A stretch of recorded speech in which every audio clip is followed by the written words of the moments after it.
1 in 3 Australian men and 1 in 4 Australian women will be diagnosed with cancer before the age of 75. Cancer is one of the leading causes of death in Australia, with an estimated 45,700 people passing away each year. As stated by the Cancer Council of Australia, 1 in 3 cancer cases are easily preventable, with the most effective means of prevention being early detection. Treatment of cancers detected in their early stages is likely to be more effective and thus has a higher chance of being successful. Upon passing diagnostic evaluation, patients are subject to screening tests of different types, depending on the tumor location and size.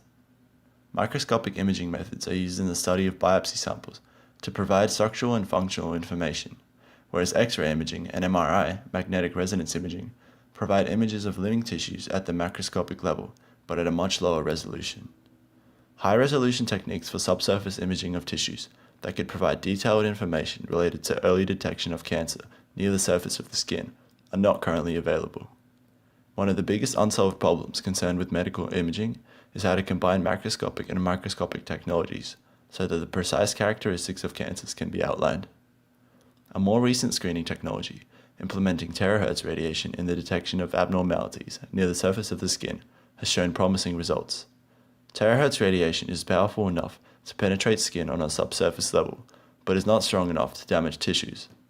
However, contrary studies have demonstrated that cell exposure to terahertz radiation has stimulated morphological changes in cellular structures, and even cell death at extreme cases. Thus the question is raised, does terahertz imaging have the potential to be implicated as a means of cancer diagnosis? As previously mentioned, there is a variety of scanning technologies that are implemented in cancer detection. These range from CT scans, nuclear scans, ultrasound, to MRI, PET, and X-ray scans. Most scanning technologies function by radiating electromagnetic energy through a patient, which is situated above an electromagnetic detector. Waves travel through the body and are absorbed in different amounts by different tissues, depending on the radiological density of the tissues they pass through. The electromagnetic detector is exposed to varying degrees in different places, thus creating an image. Bone contains calcium, which has a higher atomic number than most other organic tissues, thus they produce a high contrast on the electromagnetic wave detector. Soft tissues with smaller atomic numbers, which mainly consist of carbon, hydrogen, nitrogen, and oxygen, appear as a darker grey tissue on the image. Depending on the intensity of the radiation, cancers may appear as dark spots or round nodules. Unfortunately, due to the high photon energy of most of these technologies, they carry with them potentially serious repercussions. CT scans have shown to expose patients to up to 100 times the radiation experienced through a single X-ray scan. A heart scan, for example, increases the risk of lung cancer, while a head scan raises the risk of thyroid cancer. The spectral region of terahertz radiation is the key factor in representing an opportunity for its application in medicine. The terahertz frequency region occupies a large portion of the electromagnetic spectrum between infrared and microwave radiation regions, ranging from 1 mm to 0.1 mm in wavelength, and ranging in frequency from 3.0 times 10 to the 12 to 0.3 times 10 to the 12 Hz. The photon energy of terahertz radiation is several times below the energy level required to ionize or remove valence electrons from biological molecules. Thus, terahertz radiation is classified as a type of non-ionizing radiation. This is crucial as non-ionizing and ionizing types of radiation generate vastly different effects in biological structures. The presence of cancer typically causes increased blood supply to affect tissues, and consequently a local increase in tissue water content is observed. This increase in water acts as the natural contrast mechanism for terahertz imaging in cancer detection. Terahertz wave generation is split into two general classes, continuous wave and pulsed wave. Continuous wave systems can be produced by approaches such as photomixing, which is the generation of continuous wave terahertz radiation from two lasers mixed together and focused onto a photomixer device which generates the terahertz radiation. Free electron lasers, a unique type of laser generated through the feeding of high-energy electrons from an electron accelerator, and quantum cascade lasers, which are semiconductor lasers that emit in the mid to far infrared portion of the electromagnetic spectrum. Pulsed wave terahertz radiation is generated via methods such as ultrafast switching of photoconductive antennas and the rectification of optical pulses in crystals.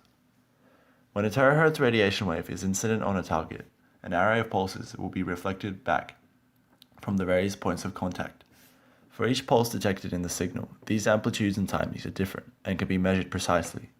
The principle of time of flight technique, similar to LADS and other depth perception technologies, is used to estimate the depth information of the target through the time that is required to travel over a certain distance. Similar to X-ray continuous wave imaging, the filtered back projection algorithm is applied to construct 2D and 3D images of the target. As with any technology, there are both pros and cons to terahertz screening. As mentioned previously, studies have shown terahertz radiation to have little photon energy, thus causing it to be a form of non-ionizing radiation. Consequently, terahertz imaging does not pose any ionization hazard for biological tissues. Terahertz radiation is also very sensitive to polar substances, such as water. Thus, terahertz waves can provide better contrast between softer tissues than scanning technologies such as X-rays can. As the terahertz wavelength photon energy is relatively low, less energy in comparison to other screening technologies is required in the process of generating terahertz radiation. This makes the technology favorable in terms of convenience, with the ability to carry out the scan via portable handheld scanning devices, thus rendering the process affordable, convenient, and painless. Although terahertz imaging is subject to an area of competition in terms of screening technologies, which have proven to be fast or deeper in terms of subdermal penetration, none of these technologies preclude terahertz imaging from finding its own niche, as there is no technique that can clearly distinguish benign from malignant lesions, macro and microscopically. The high sensitivity of terahertz wavelength to skin moisture is a key indicator in clear imaging techniques, with competing technologies such as high-resolution MRI being less convenient and more costly. Terahertz imaging, when compared to adversary technologies, falls behind in both speed and image registration. Long measurement times in specific areas of the body may render the accurate detection of healthy and diseased tissues challenging. Additionally, the slower the measurement, the longer the subject has to remain still and in contact with the imaging window. Furthermore, specific studies concerned with adverse effects of terahertz radiation have shown that exposure can cause cellular proliferation, which is rapid growth, cellular stress, and in extreme cases, cell death. The fact that proteins react to terahertz radiation may have negative implications for human exposure. In summary, terahertz imaging has the potential to be a valuable imaging technique in the future, specifically in cancer diagnosis, primarily due to its sensitivity to water and overall accessibility in terms of its mobility and relatively low energy cost in production of the terahertz wavelength. However, the technology is in its early stages of development. Improvements in the terahertz imaging speed and the goal of developing a near video rate of imaging system for terahertz screening needs to be attained if the technology is to compete with other screening methods. Furthermore, more research is required in order to establish the long-term effects of terahertz exposure on proteins and cells in order to determine whether the technology is viable for long exposure scans. With more research and development, terahertz imaging can find its place amongst widespread screening technologies and contribute to the ongoing battle with cancer, potentially saving the lives of many.